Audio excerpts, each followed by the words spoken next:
Hey everyone, and welcome to Forgot to Save, the weekly podcast where we explore the games that either had a significant impact on the gaming industry or perhaps just to ourselves, and they're games that we never got around to play. Basically, the way it's going to work is 1 week I will choose a game, another week Stone will choose a game, which this week is Stone's game, and then we're going to play it in the week and weeks to come, and then we'll come back and actually discuss our feelings towards the game, how we got along with it, is it holding up today, and did it really have the impact that at least we thought it did way back then. But this week it's all about Stone's choice. I'm very excited to share my choices with you. These are 3 games that I have played, 2 of which are personal to me. One of them, I think, is a huge impact on the gaming industry. I'm excited to share them with you. I'm excited to share them with people because I think all 3 of them will make for a super fun time. But they are all completely in opposite directions of each other. So I am so excited. Now, full disclosure, we are recording this immediately after recording last week's episode. The episode where we somehow ended up with Broken Sword 3, the Sleeping Dragon. Yeah. As my choice. So that'll be interesting. As of right now, I still have not played it. I have purchased and installed it. So that will be on my agenda for later on. But I told Stone right after we were done that I could not wait to find out what his games were. And that's when we decided, you know what? Let's just keep the good times rolling. Sure. Here also, we are. you talk about last episode like Broken Sword was the crazy exception in that list. But they were all on that level, with the exception of like Metal Gear Solid. We were always going to get something kind of crazy there. Curse of Monkey Island, Metal Gear Solid, Deus Ex, Broken Sword, Papers, Please, and Little Inferno. Yeah. Now, I will leave it up to you whether we're not going to jump into it right this second. But yeah, once we go over mine, I will leave it up to you whether you want to hear the others. But I think I have 3 they're pretty major ones. Like everyone will have definitely heard of them, at least. And you said that you have played all 3 of these. Are you aware if I have or not? I believe that I am in the clear for you not having played these. If we choose one that you have and I have, then there's no real point in walking down memory lane at this time. Sure. Unless it's something that people really want to hear. But I will not spoil how old or new these games might be. So okay. All right. Fair. But before we get there, we're just going to dive right in. Like we talked about last time, our advertisers, they require a certain something from us, a je ne sais quoi, if you will. Mm-hmm. So we're going to have to talk for a little bit before we even get into that. And one of the topics we're always going to bring up is, hey, what have you been playing? Yeah.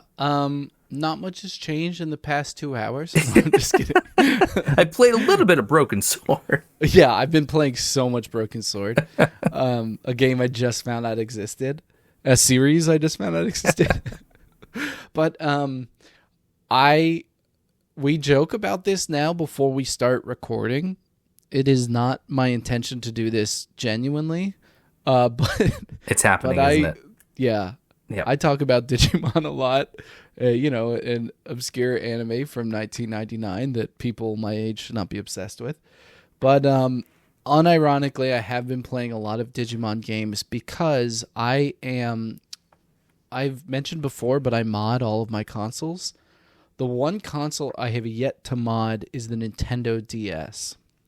And it is very easy to do so. I just haven't gotten around to doing it, and I am very interested in starting that project. I was really seeing though if the catalog is worth it, because those who know the DS know that it's filled with just slapdash trash. Like people slap the license onto just really awful titles, and so there's there's a crazy number of DS games, like over 1,000. Wow. Like licensed official games, not counting like shovelware. Right. And it's hard to know what is good, what is like worth investing in. And I kind of realized I don't have a big library of physical DS games.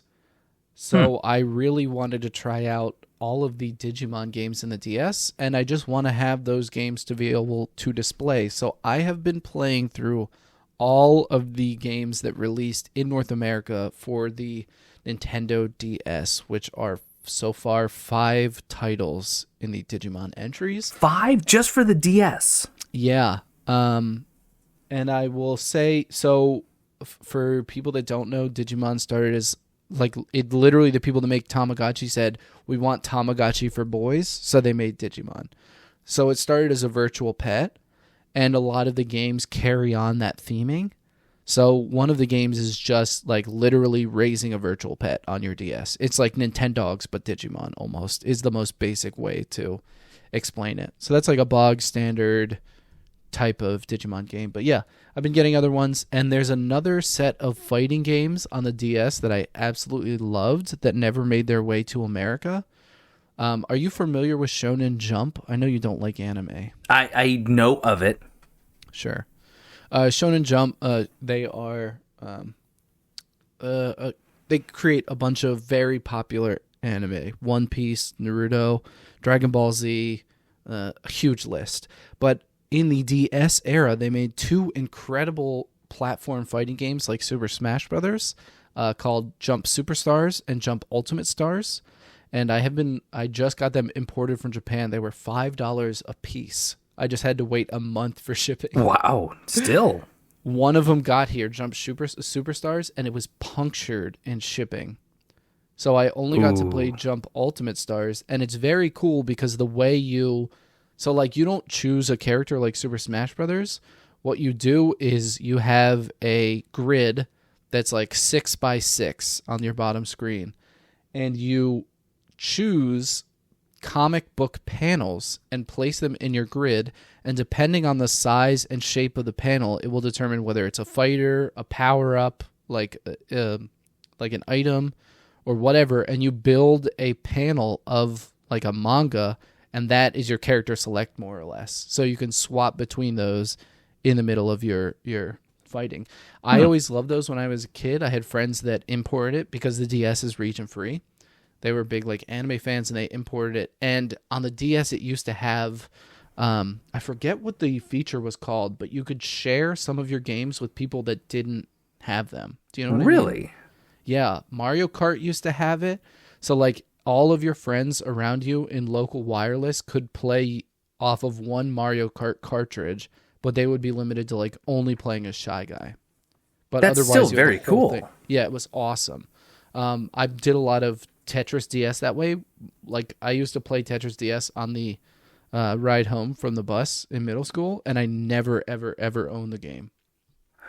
Wow. Okay. But yes, this had a version of that where all of your friends could play too. So I had one friend with a copy of it, and we could play 4-player. It was so cool. That is very cool. I like that. It's been really fun to re-explore those and get out the DS, and it's time to mod a DS. That was long-winded. No. It's honestly, I love hearing people talk about anything that they're excited about, anything they're passionate about. I don't care what the topic is. It might not be something that I have any interest in, but I'm interested in the people that are interested in it. So hearing you talk about Digimon is really enjoyable, honestly. So let me tell you about my Wonder Swan. What does that mean? What is a Wonder Swan? Oh, you actually don't know. Wonder Swan is Gunpei Yokoi, the man who designed the Game Boy. I don't know if it was the original Game Boy, just the Game Boy Color and Pocket. I believe he did every version of the Game Boy. After he made the Game Boy, was hired by Bandai to create a portable console for them. And he created what is called the Wonder Swan. And if you have not seen it, I suggest looking it up. Because I have it up right now. Yeah, it can be played in landscape or portrait.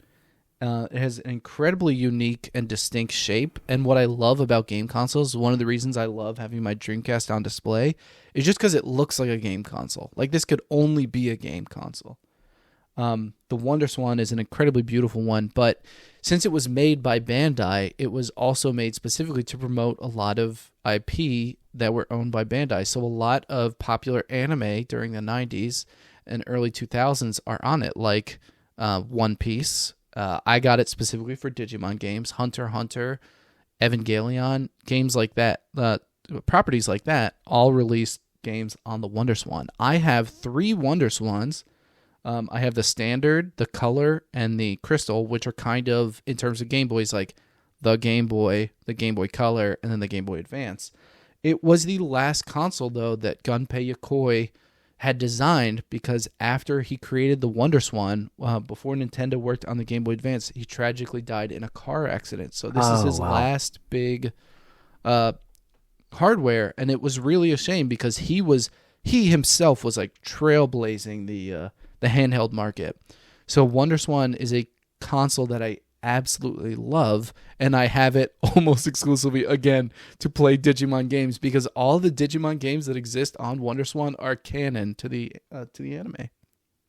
And I'm reading here about the WonderSwan and a couple things that are really fascinating. Number one, they even had games like Final Fantasy 1, 2, and 4. Oftentimes cited as the definitive edition of Final Fantasy, and I will say, if you have not seen it, the Final Fantasy edition WonderSwan is a beautiful clean white with a plating of a silhouette of a dragoon on it, and it is very cool.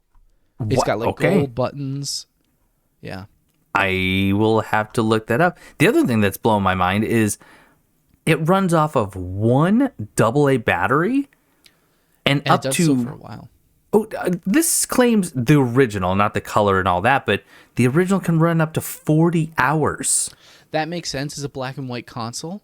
My particular WonderSwans, all 3 of them have IPS screens in it, and I also got a rechargeable USB-C battery pack for them.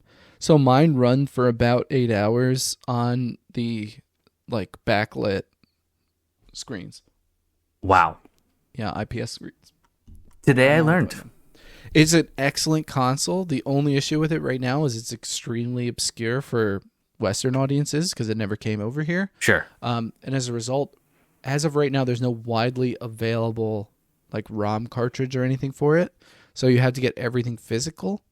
I found a shop on AliExpress that takes English ROMs, loads them into dead WonderSwan cartridges, and then will ship them overseas. So I have the English versions of these games like in dead old WonderSwan cartridges. And right here, apparently it was the departure of Squaresoft, and Squaresoft going to Nintendo that is cited as one of the reasons why it ended up fail. It didn't really fail. It did not. It really didn't. They produce a lot of units. That's why you can get them so incredibly cheaply now. And I love all the colors are cool. Like you can't get a bad looking WonderSwan. What I really love about it is the availability of incredibly popular anime at the time. All have really fun and unique games on the WonderSwan that was like overseen by the official, like it's Bandai, you know, they're also making games at the same time. I wonder if they could have chosen a different name though. Yeah, it's probably not as good in Japan. And actually, I got a big deal on one of my WonderSwans because somebody spelled wonder incorrectly. So I just looked up the misspelling on eBay and found a cheap one that nobody was looking for. Like nobody outbid me because they didn't know it was happening. Amazing. Absolutely amazing. I mean, people love like Hunter x Hunter is a big anime from the late 90s or early 2000s that a lot of people love. You'll find great titles for that. You know, early versions of One Piece. In fact, one of the definitive games for WonderSwan you can get, it's Final Fantasy for sure, the first one. And there's I believe it's called like One Piece Fight Coliseum or something. It is a platform fighter like Super Smash Brothers, all with the One Piece characters of the time. And there's also a great Digimon Smash clone that would eventually end up on the Game Boy Advance. But not a lot of the games got ported. It's a super fun console if you have any interest in early Bandai properties. And it's incredibly cheap even to import. I don't know if podcast etiquette allows me to do this, but I'm going to. If you're listening right now, I want to know down below if you've heard of the WonderSwan, because now my mind has been blown 2 weeks in a row. Broken Sword last time, and the WonderSwan. Okay, when I was researching for the episode, I blew my own mind because of becoming a patent lawyer has always been a dream of mine. And now the Wonder Swan. Final note on the Wonder Swan 2. Yeah. Incredible development on it. There are 3 versions, as I noted before. What is the equivalent of the original Game Boy would be just the Wonder Swan. It plays black and white. Then the Wonder Swan Color would be the Game Boy Color. Mm-hmm. And then the Wonder Swan Crystal would be kind of the Game Boy Advance. And in fact, a lot of the games that were ported over were Wonder Swan Crystal games. All completely backwards compatible. You can take a Wonder Swan Crystal and play every previous game on it. Very so nice. If you are looking at importing your own, I would recommend the Wonder Swan Crystal, but most all of them play on the Color, which is a really great kind of price balance. I don't remember how much I paid for mine at the time, but it was incredibly cheap. I know probably $30 was shipping from Japan, you know? I'm looking at right now Wonder Swan Crystal with shipping $40. Yeah, I have and that's just first glance. I have the beautiful blue, maybe indigo color Wonder Swan Crystal. I have an excellent clear orange Wonder Swan Color. And I unfortunately was not able to nab the Digimon edition of the original Wonder Swan. I got the black transparent one, and that's only because it came bundled with my Wonder Swan Color. So I got both of them for an incredible steal. But now yeah, I'll let you stop talking about it in a second. I have one more question, only because you had mentioned you can play it in portrait or landscape. Is that like, can you rotate the screen, or is it some games you play one, some you play in another orientation? It is dependent on the game. I believe some games will switch midway. If it's like, there's some mini game, something where it's like becomes, an Ikaruga style shooter or something. There is a game, I said the creator was named Gunpei Yokoi. Mm-hmm. There is a game that was kind of I don't know if it was bundled with the original Wonder Swan, but it was like the tech demo game almost. It's a little puzzle game called Gunpei, named after him. Yeah, and that one is completely in portrait. Yeah, I saw that. I was looking at the wiki article when you were talking about it, and that was kind of their response to Tetris. Yes. Yeah, and honored the man that was like literally driving innovation in Japan in the handheld market. I mean, you don't even hear about other consoles, and this guy was doing all of it. It's so sad that he was like cut down in his prime almost, Yeah, really tragic reading about that. They were involved in like a fender bender, and they got out to look at the damage, and someone else actually hit him then. Mm-hmm. Oh, that's awful. Could you imagine where handheld technology would be now? Like, how much sooner might we have had the DS, Or he gets picked up by Sony and shows them how to handle the Vita. Yeah. I mean, is there a better looking handheld system than the PSP or PS Vita? No. I mean, really, absolutely truly, not. I mean, it's still today, by today's standards, I believe, looks sleek. 100%. And like I was saying earlier, I love when it just looks like a gaming console. And nothing looks like a gaming console like the PSP, It was great. And you know what? Honestly, triggers. I wish that the PlayStation Portal, which just recently came out, was really just another Vita. Yeah. That would have been fine. Yeah, I don't think anyone wants to touch it because the DS was so dominant, I feel like people view handheld gaming as almost like a kid's experience, especially when you have a phone in your pocket. But, man, is it just like, it's a game, Like, you look at it and you're like, I'm going to play that because I'm, like, drawn into it. My attention is locked on this. I want to pick it up. I want to interact with it. That's how I feel about my beautiful Wonder Swans, and I have my Vita right next to them. So, and was that what I asked? Did I ask how your Wonder Swan was doing? No, we got on this tangent because you made another joke about me talking about Digimon a lot, and then I talked about the Digimon console I have. Is that what it's your Digimon console? I am actually it was like we joke about me talking about it a lot, but this turns out that I just keep talking about it. Yeah. But unironically, yes, it is my actual Digimon console because it is like the canon Digimon games are on it. And they're all tactical games. Like they're Fire Emblem style Digimon games, except for like a Super Smash Brothers one. It's cool though. Like I said, I like to listen to people who are passionate about something and who are knowledgeable on that subject. I had no idea that it stemmed from Tamagotchi.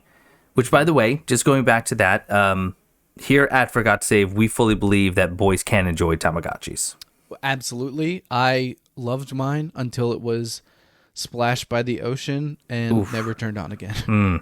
You know, there's eels in the ocean.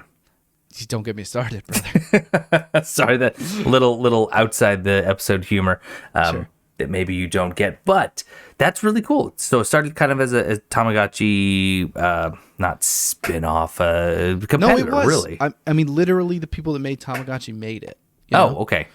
I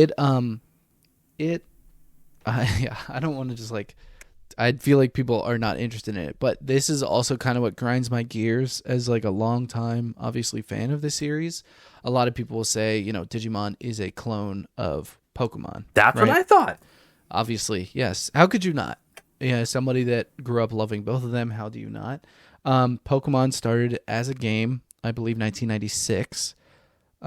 Digimon started as a Tamagotchi, like literally the back of the box said Tamagotchi for boys. Wow. In 1997, and it grew from there.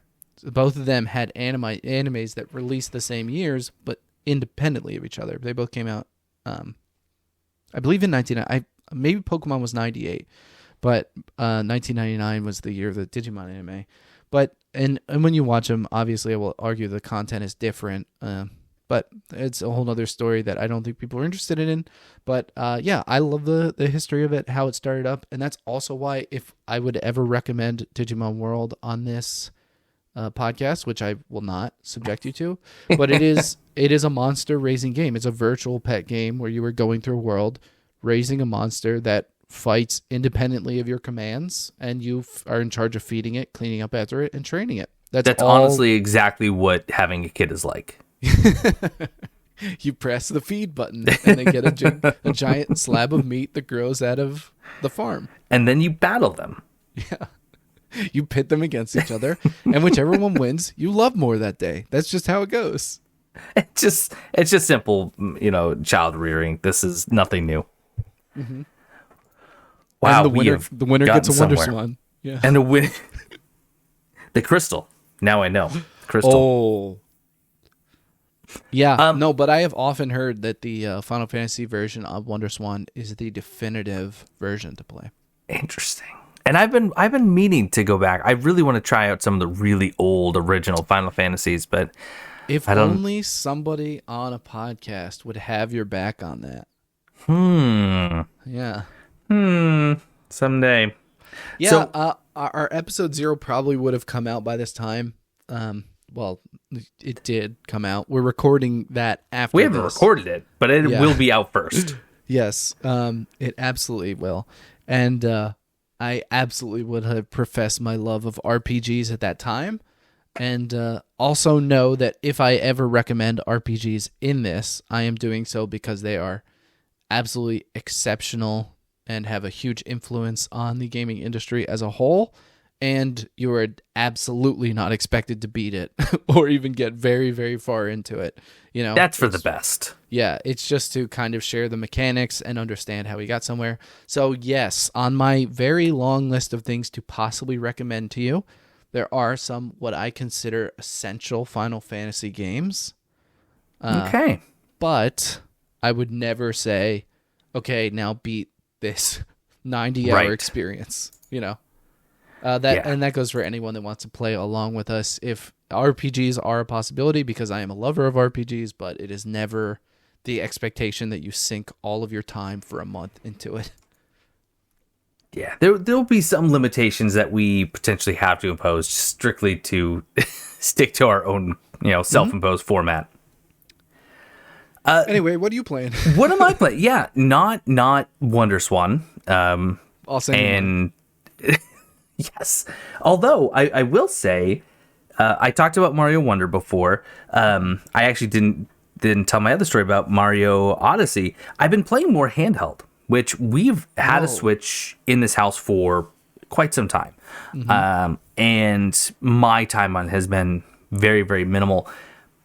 When I picked up Wonder and got through it very quickly, 100%ed it, very proud of that achievement, I immediately wanted to dive right back into Mario. Something different, though, something fresh, and Odyssey has been sitting in our Switch case for some time. The oldest had beaten it. He absolutely loved it. So I thought, okay, let me try Super Mario Odyssey. What happened, however, if you have little gamers in your house, really, they don't even have to be gamers. They can be just children in general. Children want to do the thing they see you doing. Uh-huh. So as soon as I picked up Mario Odyssey, booted up my Switch and started playing, even though he was in the middle of playing Mario Wonder himself, he said, "Hey, can I try that?" And of course, everything inside of me wanted to say, "No, you're already playing Mario." But the gentle father in me said, "Sure, go ahead, try it out." Well, I lost Odyssey that day. Oh, I was 99% sure when you started that little tangent, it was going to be, they deleted my save file, which was always my experience with my nephew. So, if they were playing something, my save file was getting deleted. The biggest example of that is this same child, Blue Lizard Pudding. If you've ever seen the stream, you may have seen or heard him. Monster Hunter World. Oh no. I used to let him play around because he would just run around. He didn't know what he was doing. He was about 3 at the time. Excuse me. He deleted my 150-hour hunting horn character and that world. Hurts to hear. And it's funny because for me, playing a game, and this is something that I don't share, I don't think, with a lot of people. For me, any game, especially anything where you're developing your own character and improving stats, gear, and whatnot, I'm all about the journey, not the end goal, not the end game. Right. In fact, end game doesn't interest me. In Monster Hunter, it's especially good in Monster Hunter World. And that's the thing. It is. It's great in World. Games like Diablo, which I do enjoy playing, it's all about the end game.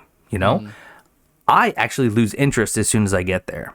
I love bringing my character up, and then once I'm satisfied with them, I typically re-roll. So when I lost that character, the people I was playing with, they were super bummed because they lost their support character. I said, okay, and I started a new character that day. It didn't even faze me because I get to now experience that journey with a new character. Sure, I am writing down Phantasy Star Online in my very large list to recommend. Good old PSO. I love PSO 1 and 2 so much. So I guess that really didn't answer your question though, because that was what I'm not playing. Yeah, we're boxed out of Mario Odyssey. But what I have been playing, I did play a little bit of Alien Isolation recently. Oh, wasn't that on the 360? Yes, I think we have it on the Xbox One, but it was on the 360. But what I've actually been putting some time into is Alan Wake. Oh, good game. I played it back when it came out, so sure. 11 years ago now, I think. And I remembered I really enjoyed it. I know I never played the DLC. I didn't play the standalone, which I think is called American Nightmare. And I haven't played Control. And I would like to... And I know you've recommended it. And as we talked about last time, I put your recommendations pretty high. Mm-hmm. But I want to play through Alan Wake, the DLC, the standalone, and Control before ultimately going into Alan Wake 2, which I heard is just an absolutely incredible mind trip of a game. Yeah, I really want to play that as well. So it's my understanding they added Alan Wake DLC to Control, correct? Yes, to some description. I know it's all a shared universe, and there's also some shared elements with Quantum Break. Oh, I don't know. I know what game you mean. I can picture the actor that was in it and the cover, but I don't remember the title. And exactly. Maybe even Max Payne to a degree. Like, there were some weird connections that I read about. Yeah. I'm not going to go that far into the weeds, but the games that have some sort of direct connection to Alan Wake and his character, I want to experience before I go into 2. I was watching a friend of mine, Curtain Guy, stream just a little bit of Alan Wake 2, and what I saw was just over the top bizarre, and I couldn't wait to get my hands on it. But I want to revisit the story first. Yeah, speaking of Control, I really enjoyed it. The reason I never finished it was because I got it on PC, and it was like, at the time it came out, the top end. Like, graphics cards were struggling to keep up with it. So I never finished it because it turned my room into a furnace. Gotcha. Yeah, but I really liked it. I think it was like a console version, but I would definitely be willing to go back and play Control. Maybe that'll sink Alan into our Wake, list selfishly. What an awesome. I mean, it's like literally like Stranger Than Fiction. Yes. Right, the story. Yes. But told in a way that was like interesting to experience as a game. I think that's what's cool about it. And that's really where it shines, because let's face it, going back and actually I'm playing the remastered version, the one that was free on the PlayStation Plus program a while ago. Yeah.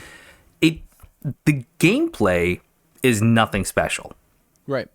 I mean, at all. You shine your light on these monstrous people. Once you break the shadow's hold over them, you can dispatch them with firearms. And that's it. That's the entire gameplay loop. Yes, but if... Sorry. I was just going to say, but it's the narrative that unfolds through radio shows and television shows and manuscripts that you find, and this whole meta, everything he writes comes true. It was just really unique for its time. Absolutely. And if we were doing a Forgot to Save episode on it, I would absolutely hit on that. I mean, that was pre the walking simulator type games, like Edith Finch and Firewatch and games like those. But what actually was mind-blowing at the time, if you think back to it, was the light effects. Yeah, like, true. I don't know if you remember, that was huge on the 360. And graphically, it looks so much better than everything because it did the Jurassic Park trick of just put everything in the dark, Right. And it worked for it. I mean, I remember being absolutely mind-blown by, like, I mean, it wasn't exactly God particles that came off the flashlight, but I mean, it looked good. They took the time to focus on that. Yes. And that is true. That's also around the time Dead Space came out, so that like people were kind of fiending for those kind of stories, and people weren't tired of zombies yet, which I think is an important mindset we have to put ourselves into. So they were like fiending for that kind of narrative, and Alan Wake came out at the perfect time and showcased a really cool bit of technology that I think, unfortunately, if you were to go back and play Alan Wake now, you'd miss out on that. But luckily, the narrative carries it, as you're explaining. Yeah. Really does. That's about it. I everything else I'm playing, which I am playing other things. I'm playing Lords of the Fallen. I'm playing Elden Ring, Dark Souls 2. But that's channel stuff. That's not me stuff. I mean, obviously the answer is yes, but I kind of am asking for specifics. The feeling of playing something for the channel rather than doing it personally, what's that like? It's okay. So your question is, what is it like playing a game for fun versus playing it for the channel? Right.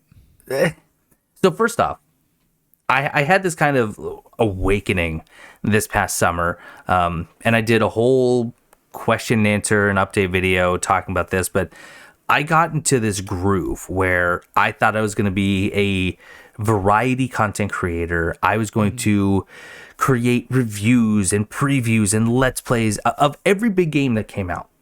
And I tried, because I was trying to chase the algorithm, chasing that dragon. Hey, the sleeping dragon, broken sword, good reference. But I failed miserably because I wasn't having fun. I was playing games that I never would have played anyway, just because I felt like I was supposed to. Yeah. And I was having a bad time. I made the very conscious decision that I will only showcase games on my channel, either that I'm really enjoying, or it's going to be like a one-off, just to experience the game, and if it's not for me, then I shelf it. And I've had so much more fun, and I know my passion and creativity is coming through a whole lot more. In terms of games that I play for fun versus games that I play for the channel, there's still a lot of overlap. I do play games like Elden Ring, and I do play games like Lords of the Fallen in my spare time as well. Maybe not as often, but then there's any game that doesn't fit the brand, if you will. So, sure. Alan Wake, a Mario game, right? Anything that just really doesn't find a foothold on my channel. Those are the games I typically play for fun, which does cause a little bit of, I would say, consternation. Only because if there's a game that I want to play that I think might actually have a chance on the channel, I end up not playing it at all because I'm not going to play it for fun off camera. And 2, it doesn't fit my current schedule, so I'll get around to it once I, knock out some of these other projects. Yeah. It's a weird balancing act. Yeah, it's interesting, but it's obviously good that you built a channel in line with your own interests. So. Yeah, I know that there are variety creators out there who've done very well. For me, I have, in my little tight-knit community, I've been labeled the walkthrough guy. I'm the everything possible guy for tough games like Dark Souls and Bloodborne. And when I stray away from that, the numbers show. And while I'm not much of a numbers guy, at the end of the day, I do have some responsibility where if I'm going to be playing all these games in my basement, which I am, it'd be nice to have something to show for it. Right, of course. But that's my little spiel. So favorite, and subscribe. Yeah, it's a nice peek behind the curtain. I think people want to know. Yeah, put a comment. Oh, down that was below for if them, you not you? To hear him talk again. That's my bad. I thought that was just my friend Stone asking, not the millions of you listening. Oh, no. I never care about what you're doing. That's fair. I don't either, honestly. Actually, that's why I've gotten so good at recommending stuff to you, because I just don't want you to talk to me. So it's like, he'll really like this, so I won't hear from him for a long time. Wouldn't that be an insane... No, sorry. That is some 4D chess right there. Yeah, it's a skit I'm working on. Just kidding.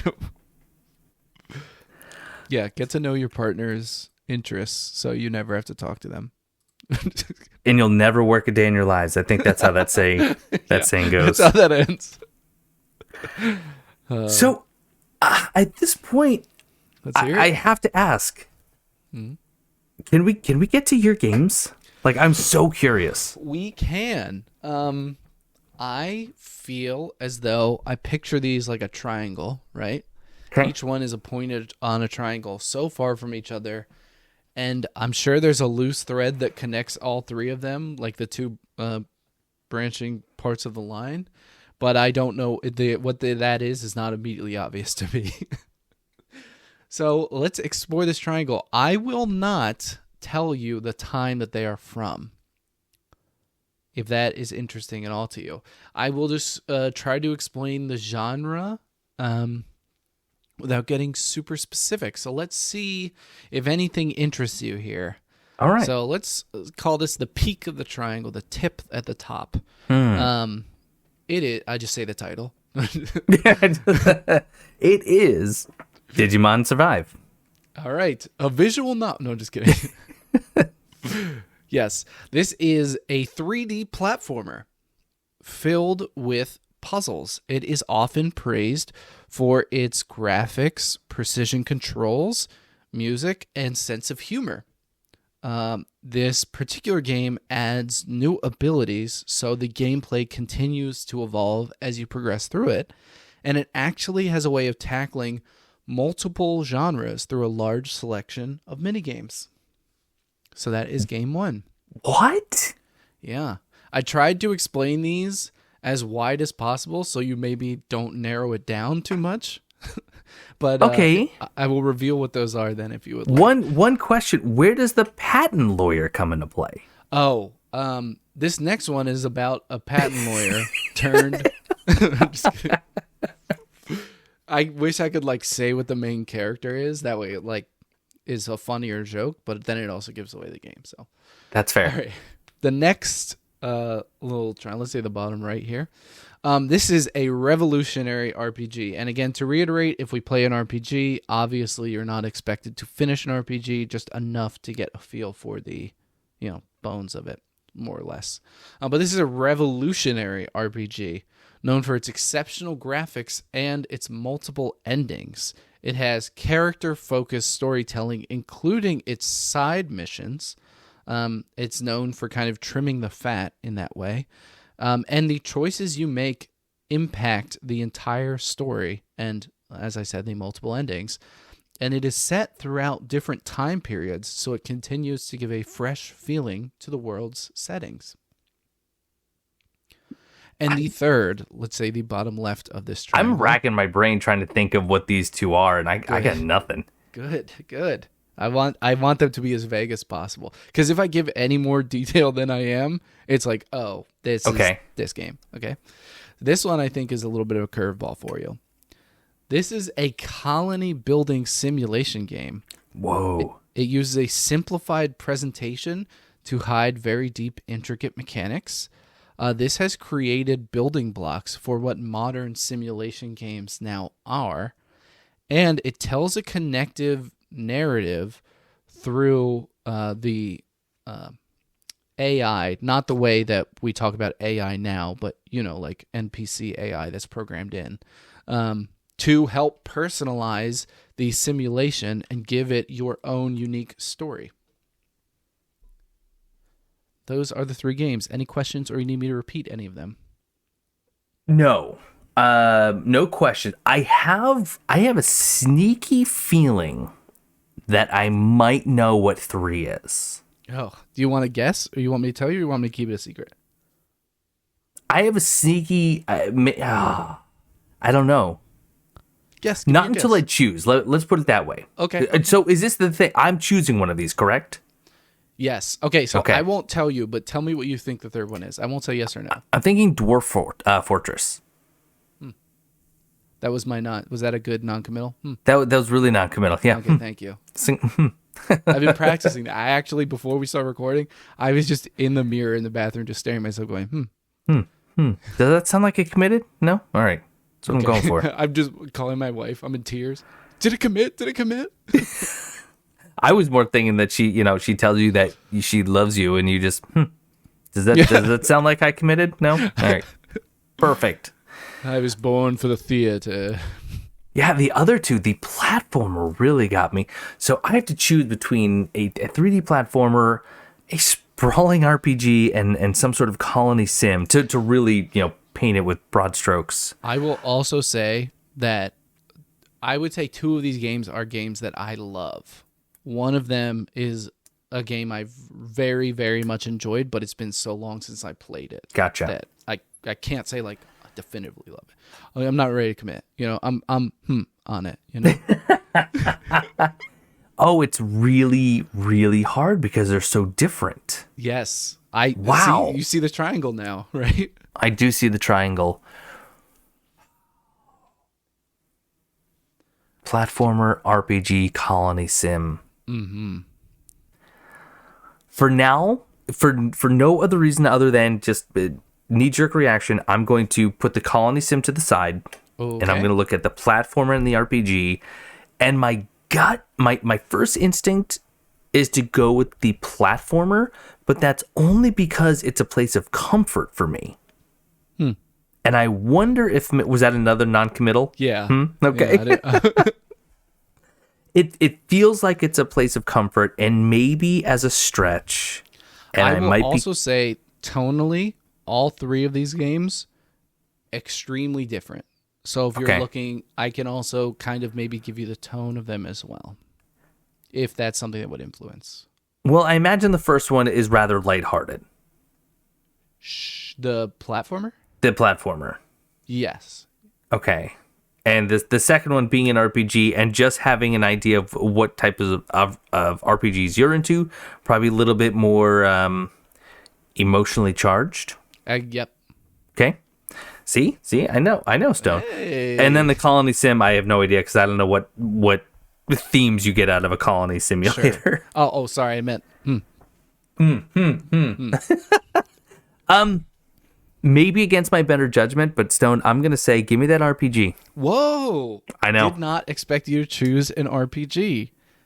Well, you would be maybe stoked about this. This is a SNES era RPG by the masters of RPGs at the time themselves, Square Enix. This is Chrono Trigger. Okay. Yes. All right. Would you like to know what the other games were? I very much would. So it was not Dwarf Fortress. Okay. This is RimWorld. Now, RimWorld is considerably recent. It came out in 2016. Yes. But you would it's still getting DLC today. It's constantly supported and done through mods. But the unique thing about RimWorld was that you can choose kind of the AI, which is your storyteller. I'm saying this in quotes. And that defines the way that your world will change and evolve, and the different type of situations you'll have to react to. And I thought that might be a fun thing to explore. It's also like incredibly simplified graphics and stuff that hide very deep mechanics. So yes, RimWorld was the newest title on here. Wow. The 3D platformer, do you have a guess what it is? All right, give me your description again if you don't mind. Okay, and keep in mind it's me, right? Right, This right, is a 3D platformer filled with puzzles. It's often praised for its graphics, precision, music, and humor. It adds new abilities as you continue through the game to evolve the gameplay, and it tackles multiple genres through a large selection of minigames. It's not a Mario game, right? It is not, but oftentimes seen as a response to and an iteration on Mario. Ooh. I don't know. What is it? This is Banjo-Kazooie. Oh, of course it's Banjo-Kazooie. Yeah. Okay. That I have played. Oh, okay, good. I actually have played Banjo-Kazooie. Played that, there's two and then there's Nuts and Bolts. Yeah, Banjo-Kazooie, Banjo-Tooie, Nuts and Bolts. That's right. There's also, if you're being really technical, there's two Game Boy games. One's Banjo Pilot, and the other one is kind of like an adventure, almost RPG kind of. Sure. So Chrono Trigger, that's the one we're going to be playing. How long to beat? Again, I always love looking this up. Main story about 23 hours. Sure. Not terrible. It is available on Steam. Yes. Now, yeah, again, the reason I chose Chrono Trigger is, first of all, on the SNES, this was, Square Enix was at the top of the game. There's no denying that whatsoever when it comes to RPGs. And their two main franchises, obviously, Final Fantasy and Dragon Quest. Chrono Trigger was often seen as like a marriage of the two games. And the interesting kind of design philosophy with Chrono Trigger, like I said before, is everything is pushed forward by the characters. So I may say this in the episode 0, but all of my favorite RPGs are like bro stories. Like I love Final Fantasy 15, I love Persona, I love Mass Effect, because you're like building the squad and it's all about, like boosting up your relationship with each other. Chrono Trigger is like the inception of that kind of storytelling. The design philosophy, as I was saying, was kind of like just trimming the fat. Like side quests and stuff are not like, go fetch this, I want this. There's a little bit of it, but it's not like the focus. Yeah. And it's interesting because in Chrono Trigger, you're traveling through time. And different choices you make will affect different points in time that you head to. Sure. You're collecting a pretty I can't even say it, but mismatched cast because they are all from different points in time. There are different types of creatures. It's really good, and it is like a foundation of modern RPGs, especially because like it was pretty mind-blowing at the time to have so many endings on like such a long in-depth RPG. Yeah. But I believe Chrono Trigger has 13 different endings. Wow. So I doubt we'll even get to it, but it is it's a vast game, and even now, like, it's hard for sprite art not to stand up. So it feels like cheating to say it, but really graphically, it is still like completely excellent. Like it is, it really holds. And there's a bunch of different ways to play it. I will have to double check the definitive way to play it because that's the one thing I didn't look up, but I know there is absolutely a Steam version. Yes. Yeah, I was just looking into that, and there's definitely some debate. It seems like the definitive version, from what I'm seeing, is the Nintendo DS version. Okay. That's what I'm seeing, at least on this one Reddit post. Great, another reason to mod the DS. Lot of love for the Super Nintendo. Steam, of course, that's the easiest way at this point to just boot it up and go. Mm-hmm. Apparently, the mobile version, not so good. of what typically the case. And Yeah. I believe, again, this is in the heyday of Final Fantasy, so it's going to use their active time battle system. Yep. For those that are too young to know what that is, there was a bar that filled up at the bottom, so instead of a set action in whatever time, the characters, I don't know for this particular game, but maybe speed stat would influence how quickly those bars fill up, and then when that bar is full, you get your action. So it seemed a lot more dynamic as to when your turn was, not just a straight standard turn-based RPG, and that's kind of how Square was setting itself apart at this time. But I mean, really, I'm excited. We're going to talk about it, but like nobody did it like them, you know? This Right. like the SNES era Square it's a different beast. Yep. They're still doing it now. Like they still branched out into an incredible number of RPGs, but it's hard for me to convey what is interesting about this game without sounding like every other game. But it's like, you know, like how do you explain how influential like Who's on First is to comedy?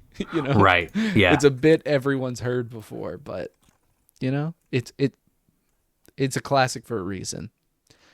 And it has the advantage for me. I'm happy you chose this because it's been a long time since I played Chrono Trigger. So I'm excited to get back into it. I played it on the SNES, and this was well after it came out even. You know, this was like, I probably played it in the, like, 2006 was the last time. Wow. Yep, I can say I have never played. Gosh, the only game that I would have played around that era that maybe would even be in the same grouping would be Mystic Quest. Yeah, you were a Mystic Quest guy. Yep. So this will be fascinating. I'm excited. I'm looking at it right now. I'm trying to decide how I want to go about playing it, but this will be quite the journey. And 23 hours, yeah, that is a lot, but because we're doing your game right now, and technically we don't need to record that episode for at least 2 weeks, maybe. Yeah, I think once you play it, I know that you were like a SNES guy, right? Am I Yes. wrong? Mm-hmm. Yeah. I feel like maybe just being in that mindset, I think it might carry you. Another thing I do want to point out about this, I'm not sure, like you were not an anime guy. No. The style, if you look at the box art, you will see a very distinct character style that I think maybe even you will recognize as a non-anime fan, like this style of animation, right? The character design. I think to people outside might think this is just a way of designing characters, but this is a particular artist at the time, Akira Toriyama. He is famous for making Dragon Ball. Those was a huge anime at the time. Dragon Quest, like a lot, like he was the guy. Like this isn't in a style of illustration. This is just him, you know? He was doing jobs all over the place, and it was such a unique standout style. So they got him to do all the art for this game, and it is incredible. But he has a way of, like, the way he illustrates technology, it's hard to convey until you play it, but he'll do like very rounded aesthetic with like thorns or points sticking out in a way that is extremely unique to him. But just the box art alone, you were taking Dragon Quest at its peak popularity, Dragon Ball at its peak popularity, and you're putting that artist behind a brand new project. This was, a lot of care and development went into Chrono Trigger, and it shows just in the incredible box art. Akira Toriyama is a huge name, even to those outside of it. We were talking about Shonen Jump earlier. He was the Shonen Jump guy. Like, he was the artist. So this is going to be fun.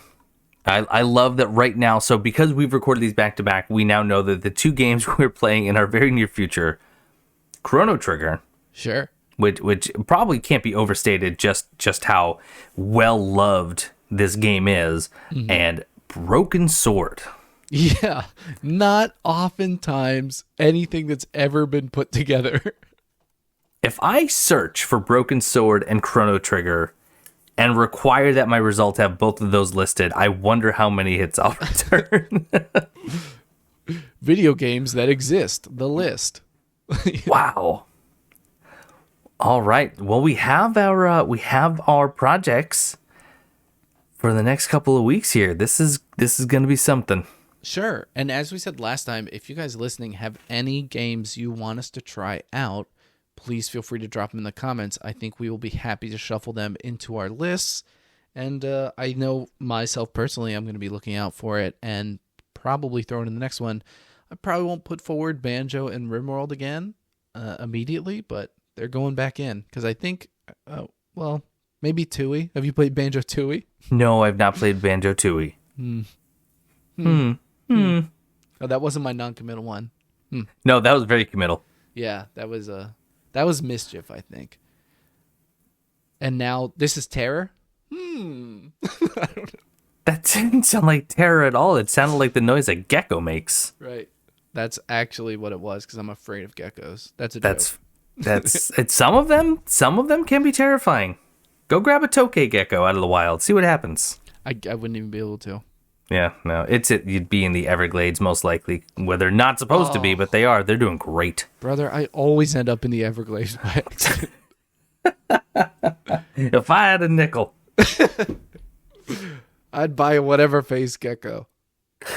Well, I never know how to wrap these up. Right? So do we just leave? Just want to walk out the room? Well, we could do multiple endings in the spirit of Chrono Trigger. Now, obviously, this is a game that's special to a lot of people. Yes. I've been a fan for a long time. I know specifically my brother is a huge fan of Chrono Trigger. He finds himself playing it regularly. But I dare you to play this game and not have a good time. You'll see so much of what people know and love about modern day RPGs in it. I'm really excited to play it. I'm excited for you to play it. I did not think you would choose this one. In fact, this is one I thought you were least likely to choose. So I'm excited. Like I said, my comfort wanted me to do the platformer. Mm-hmm. But I stepped outside of my comfort zone just for you. Great. I'm happy to hear it because I really hope you enjoy it. And if you don't, I'm really curious why you wouldn't. But we'll talk about it in 2 weeks because next episode you guys hear, we will be returning to Broken Sword and giving our impressions of a game I never anticipated playing in my entire life. Oh, we are either returning to Broken Sword or returning Broken Sword and asking for that good old refund. Got him. Yeah. Leave in the comments what you want to hear us play. If you guys have already started Broken Sword, how are you guys liking it so far? And if you have any memories, thoughts, or impressions of Chrono Trigger, I am so excited to play both these games. Right. Well, thanks so much, everyone, for coming out listening to this episode of Forgot to Save, our weekly podcast where we play, well, at this point, pretty much just anything that our whimsical minds deem necessary to play. Boy, the dichotomy between these titles is really what's getting me. And that's points for dichotomy. Thank you so much for coming out. Thanks for listening. Thanks for all the support. And Stone and I will talk to you next time. Mm-hmm. Did you call me whimsical? I think we're both a little whimsical. Okay. Well, have a good one, everyone.